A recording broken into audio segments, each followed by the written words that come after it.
기도합시다. 은혜로우신 아버지 하나님, 이 시간 예배하고자 합니다. 성령 하나님께서 우리와 함께 하시고 또 우리에게 한 말씀을 허락해 주옵소서. 또 이 예배를 축복하여 주옵소서. 감사하고 예수님의 이름으로 기도합니다. 아멘. 이 시간 우리는 예루살렘에 있는 골고다 언덕으로 올라가려고 합니다. 예수님께서 이곳에서 십자가형을 당해 죽으셨기 때문입니다. 이 예수님은 누구시며 우리는 어떻게 살아야 합니까? 첫째, 조롱당하신 예수님. 로마 군인들은 예수님을 브라이도리온이라는 총독의 관저로 끌고 왔습니다. 그리고 그들은 모든 부대원을 모읍니다. 그들은 예수님을 왕으로 조롱하며 자주색 옷을 입히고 가시로 왕관을 엮어 머리에 씌웠습니다. 그리고 경례하며 유대인의 왕이여 평안할지어다 라고 조롱했습니다. 그들은 마치 왕을 경배하는 것처럼 예수님을 조롱한 거죠. 또 그들은 갈대로 예수님의 머리를 때리고 침을 뱉으며 엎드려 절도 합니다. 그들은 예수님의 자주색 옷을 벗겨내고 예수님이 입으셨던 그 옷을 다시 입혀서 십자가에 못 박기 위해 끌고 갔습니다. 군인들이 예수님을 왕으로 조롱한 이유는 무엇입니까? 예수님이 유대인의 왕이라고 말씀하셨기 때문이겠죠? 그것을 풍자하고 있는 거죠. 그런데 그 풍자에는 역설이 담겨 있습니다. 비록 그들이 생각하는 왕은 아닐지라도 예수님은 궁극적으로 왕이시기 때문이죠. 마침 알렉산더와 루포의 아버지 구레네 사람 시몬이 시골에서 올라오는 길에 그것을 지나고 있었습니다. 군인들은 그에게 예수님의 십자가를 강제로 지었습니다. 사형수는 가로대라 불리는 십자가의 가로 막대를 처형 장소까지 직접 지어왔습니다. 근데 예수님은 육신이 너무 연약해서 그 가로대를 질 수가 없었던 거죠. 군병들이 예수님을 어디로 끌고 갔습니까? 22절을 읽어봅시다. 시작. 예수를 끌고 골고다라 하는 곳, 번역하면 해골의 곳에 이르러. 골고다는 아람어인데 해골의 장소를 뜻합니다. 영어로는 갈보리, 캘버리라고 부르죠. 이곳의 지형이 두개골처럼 생겨서 골고다로 불렀던 겁니다. 군병들은 몰약을 탄 포도주를 예수님께 드렸는데 예수님은 그것을 거절하셨습니다. 사형수의 고통을 줄여주기 위해서 이 포도주를 주었습니다. 하지만 예수님은 하나님께서 주신 그 고난의 잔을 온전히 마시고자 합니다. 그리고 군병들은 예수님을 십자가에 못 박습니다. 성경은 이 장면을 아주 단순하고 직접적으로 표현합니다. 그 후 군병들은 예수님의 옷을 제비 뽑아 나눠 가졌습니다. 성경은 군병들이 예수님의 옷을 제비 뽑아 나눠 가진 것에 대해서 관심을 기울이고 있습니다. 왜 이런 사소해 보이는 일을 기록하고 있을까요? 이것은 성경이 이루어진 사건임을 강조하기 위함입니다. 시편 22편 18절에서 내 겉옷을 나누며 속옷을 제비 뽑나이다 라고 했습니다. 성경의 관심은 예수님의 육체적 고통보다는 그분의 옷이 처분되는 일이 성경 말씀대로 이루어졌다는 점에 있는 거죠. 예수님이 십자가에 못 박힌 시간은 언제입니까? 제3시, 즉 오전 9시였습니다. 군인들이 예수님을 빌라도에게 끌고 갈 때는 새벽이었죠. 예수님은 재판받고 조롱당하고 십자가에 못 박히시기까지 약 3시간이 걸렸습니다. 예수님의 죄목은 무엇입니까? 26절을 보십시오. 그 위에는 죄패 유대인의 왕이라 썼고 예수님의 제목은 유대인의 왕입니다. 이 표현은 우리가 이미 알고 있듯이 빌라도가 예수님께 물었던 말이었죠. 로마 제국에서는 유대인의 왕은 로마에 반역하는 죄인을 뜻합니다. 하지만 유대 세계에서는 유대인의 왕은 하나님의 아들을 의미했죠. 예수님은 하나님의 아들로서 십자가에 못 박히셨습니다. 빌라도가 어떤 의도로 유대인의 왕이라고 썼던지 간에 예수님은 하나님의 아들로 십자가에 못 박혀 있는 것이죠. 따라서 빌라도는 자기의 의도와 상관없이 예수님의 정체성을 온 세상에 선포하고 있는 겁니다. 그때 예수님은 누구와 함께 못 박혔습니까? 두 명의 강도와 예수님과 함께 십자가에 못 박혔습니다. 한 명은 우편에 다른 한 명은 좌편에 있었습니다. 여기서 강도는 로마에 반역했던 열심당원이라고도 할 수 있고 또는 일반적인 강도라고도 할 수 있습니다. 예수님이 강도와 함께 못 박히신 데는 무슨 뜻이 있습니까? 그것은 예수님이 극악범과 같은 대우를 받으며 돌아가셨다는 뜻입니다. 예수님의 십자가 처형은 그만큼 가혹하고 잔인했습니다. 그것은 인류의 죄, 우리의 죄에 대한 형벌이 가혹하고 끔찍한 것임을 보여줍니다. 예수님은 십자가에서 우리의 죄에 대한 형벌을 대신 감당하신 거기 때문이죠. 그런데 그때 어떻게 사람들은 예수님을 모욕합니까? 지나가는 사람들이 머리를 흔들며 예수님께 모욕하며 말합니다. 성전을 허물고 사흘 만에 짓겠다고 하더니 이제 자기나 구원해서 십자가에서 내려와 봐라. 예수님이 성전을 헐고 지을 수 있는 능력이 있다면 자기를 구원할 수 있다는 거죠. 어떻게 대제사장들은 예수님을 희롱합니까? 그들 역시 예수님을 비웃으며 말합니다. 그가 다른 사람은 구원하였으나 자기는 구원하지 못하는구나. 예수님이 많은 사람을 구원할 능력이 있다면 당연히 지금 자기를 구원할 수 있어야 한다는 논리죠. 그러면서 그들은 무엇을 요구합니까? 32절을 봅시다. 이스라엘 왕 그리스도가 지금 십자가에서 내려와 우리가 보고 믿게 할지어다 하며 함께 십자가에 달린 강도들도 욕하더라. 여기서 이스라엘이라는 말은 이방인이 유대인에게 또는 유대인이 이방인에게 자신의 신분을 밝힐 때 쓰는 표현입니다. 왕 그리스도는 유대인의 왕과 하나님의 아들 그리스도를 연결한 표현이죠. 대제사장들은 예수님이 십자가에서 내려와 그들이 직접 보고 믿을 수 있게 해달라고 요구하고 있습니다. 심지어 함께 십자가에 못 박힌 죄수들도 예수님을 욕합니다. 그러나 예수님은 십자가에서 내려오지 않습니다. 왜 예수님은 십자가에서 내려오지 않습니까? 첫째로 예수님은 다른 사람을 구원하기 위함입니다. 예수님이 당신을 구원하기 위해서 내려와 버리면 다른 사람을 구원할 수 없습니다. 예수님은 당신이 하셨던 말씀을 그대로 실천하십니다.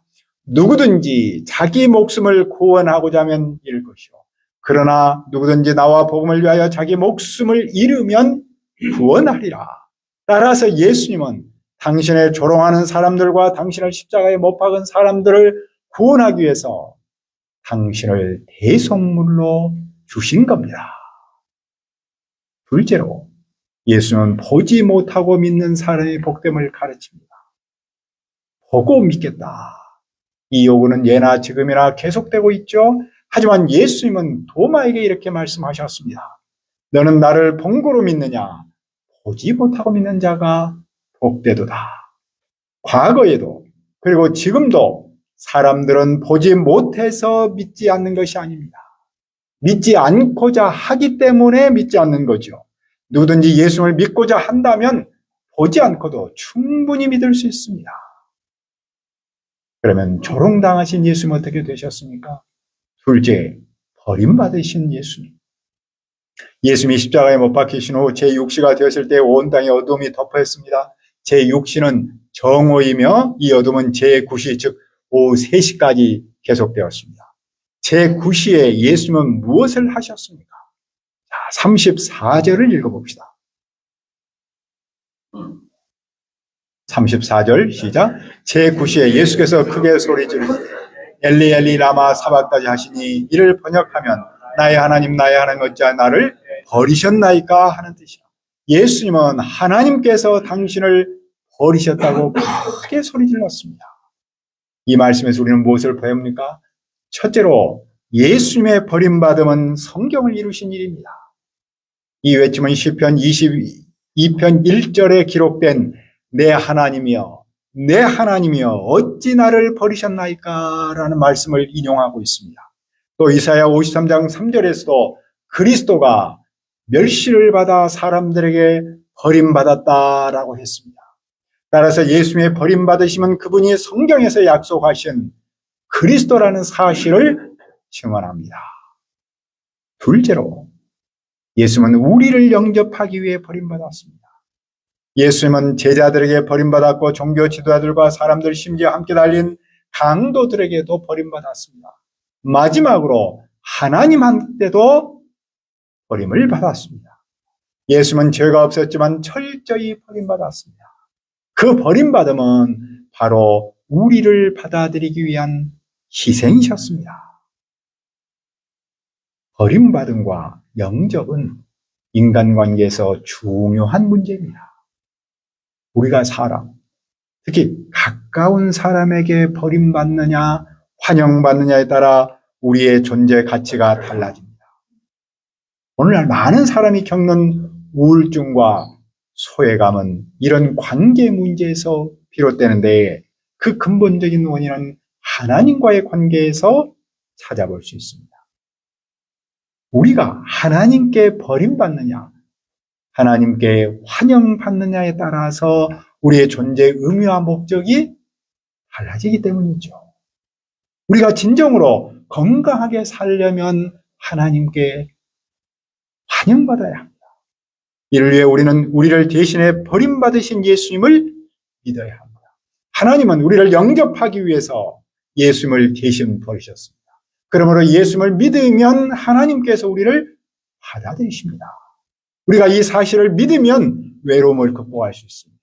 그 점에서 볼 때 예수님의 외침은 고통과 절망의 외침이 아니라 믿는 자에게 소망을 주는 소망의 외침이었던 거죠. 그런데 예수님의 외침을 들었던 사람 중에 어떤 사람이 이렇게 말합니다. 보라, 엘리야를 부른다. 그들은 엘리야가 고난받은 사람을 구원하러 온다고 생각했기 때문입니다. 그때 한 사람이 해면, 즉 스폰지를 신포도주에 적셔서 갈대교 예수님의 입에 대며 말합니다. 가만둬라. 엘리야가 와서 그를 내려주나 보자. 그때 예수님은 큰 소리를 지르시고 숨을 거두셨습니다. 그런데 성전에서 무슨 일이 일어났습니까? 38절을 보십시오. 이에 성소 휘장이 위로부터 아래까지 찢어져 둘이 되니라. 성전에는 두 개의 휘장이 있었습니다. 하나는 성소와 앞들 사이에 있었고 다른 하나는 성소와 지성소 사이에 있었습니다. 예수님 시대의 성전의 휘장은 높이가 약 18m이고 너비가 약 9m이고 두께는 약 10cm였어요. 24가닥의 실로 꼬아 만든 줄 72개로 섞어 짰기 때문에 제사장 약 300여 명이 있어야만 그거를 옮길 수 있는 무게였다는 겁니다. 그러니까 그 누구도 이 큰 휘장을 위로부터 아래까지 둘로 쪼갤 수는 없다는 겁니다. 그것은 오직 하나님만이 하실 수 있는 일이겠죠? 그러면 휘장이 찢어서 두 개가 된다는 무슨 뜻이 있습니까? 휘장이 어떤 휘장이냐에 따라서 그 의미가 다릅니다. 첫째로 바깥 휘장에 찢어짐은 성전의 무너짐을 상징합니다. 예수님께서 십자가에서 죽으실 때 성전의 무너짐이 시작되었습니다. 건물로 된 성전 시대, 즉 옛 종교의 질서가 마무리되고 있다는 신호였습니다. 이제 인격 성전 시대, 즉 새로운 영적 질서가 시작되었음을 의미합니다. 둘째로 안쪽 휘장이 찢어진 것은 거룩하신 하나님과 죄인을 분리하는 장벽이 허물어진 것을 의미합니다. 이 휘장은 거룩하신 하나님과 죄인을 분리했습니다. 대제사장만이 1년에 한 번 속죄일에 그 휘장 안으로 들어가서 하나님 앞에 피를 드리면서 죄 용서를 구했습니다. 하지만 예수님께서 십자가에서 죽으심으로 죄인이 하나님께 나갈 수 있는 길이 열렸습니다. 히브리서에서는 이 휘장을 둘째 휘장이라고 부릅니다. 그러니까 이제부터는 누구든지 예수님을 믿으면 하나님께로 나갈 수 있음을 강조합니다. 그때 백부장은 무엇을 고백했습니까? 39절을 다시 한번 읽읍시다. 시작. 예수를 향하여 섰던 백부장이 그렇게 숨지심을 보고 이르되 이 사람은 진실로 하나님의 아들이었도다 하더라. 백부장은 이방 사람이었고 사형 집행을 담당했던 사람이었습니다. 그런 로마 제국에 대한 충성심을 상징하는 인물이었습니다. 그런 그가 예수님이 그렇게 숨지심을 보고 하나님의 아들이었다라고 고백했습니다. 그 고백에는 무슨 의미가 있습니까? 첫째로 예수님은 유대인뿐만 아니라 이방인에게도 하나님의 아들이십니다. 마가복음은 어떻게 시작했습니까? 하나님의 아들 예수 그리스도 복음의 시작이라. 그런데 그 마가복음이 증언하는 예수님의 정체성을 이 백부장이 정확하게 고백했습니다. 그는 로마 군인이었는데 예수님의 죽음을 목격함으로써 그분을 하나님의 아들로 만났습니다. 누구든지 예수님의 죽음을 발음에 깨닫는다면 그분을 하나님의 아들로 고백할 수 있습니다. 둘째로 예수님은 백부장의 충성과 헌신의 대상을 바꾸셨습니다. 그는 로마 군인답게 로마 황제에게 충성과 헌신을 다했습니다. 그는 로마 황제를 하나님의 아들로 불렀습니다. 물론 그건 가짜였습니다. 그러나 이제 그는 진짜 하나님의 아들을 만났습니다. 그리고 그 진짜 하나님의 아들에게 충성하며 헌신하고자 합니다. 이처럼 예수님을 하나님의 아들로 고백하는 사람은 그 충성과 헌신의 대상이 완전히 바뀝니다. 그것은 그 사람의 존재 의미와 목적을 근본적으로 바꾸는 변혁적 사건입니다. 오늘날 우리가 예수님께 충성하며 그분의 사역에 헌신한 이유가 바로 여기에 있습니다. 하나님의 아들 예수님은 어떻게 되셨습니까? 셋째, 무덤에 묻히신 예수님. 예수님께서 십자가에서 버림받고 죽으실 때 그 현장을 멀리서 바라보고 있는 여자들이 있었습니다. 그들은 조롱하는 사람들과는 달랐지만 그저 지켜보는 것 외에는 아무것도 할 수 없었습니다. 그들 중에는 막달라 마리아, 작은 야고보와 요새 어머니 마리아, 그리고 살로메가 있었습니다. 이들은 예수님이 갈릴리에 계실 때부터 따르며 섬기던 사람들이었습니다. 그 외에도 예수님과 함께 예루살렘 올라온 많은 여자가 있었습니다. 모두가 십자가의 고통을 피할 때 그들은 십자가 곁을 떠나지 않았습니다. 예수님이 돌아가신 날은 준비일, 곧 안식일 전날입니다. 안식일은 금요일 해질 때부터 토요일 해질 때까지였습니다. 그러니까 예수님은 금요일 해지기 몇 시간 전에 돌아가셨습니다. 날이 저물었을 때 아리마대 사람 요셉이 당돌하게 빌라도에게 갔습니다. 그리고 예수님의 시체를 달라고 했습니다. 로마법에 따르면 십자가형을 당한 사람은 제대로 장례를 치를 수 없었습니다. 하지만 유대인은 시신을 나무 위에 밤새도록 두지 않고 그날에 장사해야 했습니다.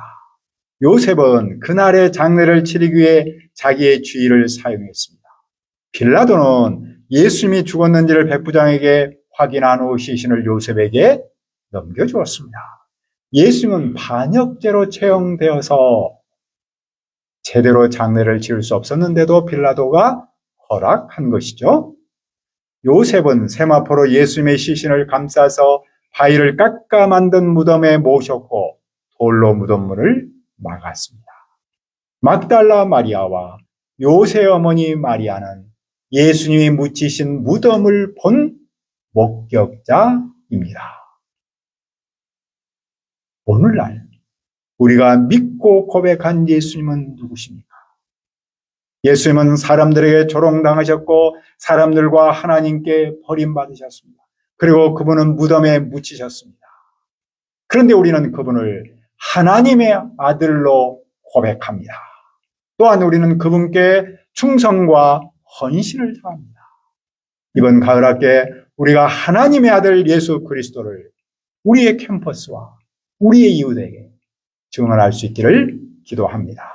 네. 은혜로우신 아버지 하나님, 예수님께서 오셔서 사람들에게 조롱당하시고 사람들과 하나님께 버림받으시고 무덤에 묻히셨습니다. 그러나 우리는 그분을 하나님의 아들로 믿고 고백합니다. 또한 우리는 그분께 충성과 헌신을 다합니다. 이번 가을학교에는 그분을 우리의 캠퍼스와 이웃에 증언하도록 도와주시옵소서. 감사하고 예수님의 이름으로 기도합니다. 아멘.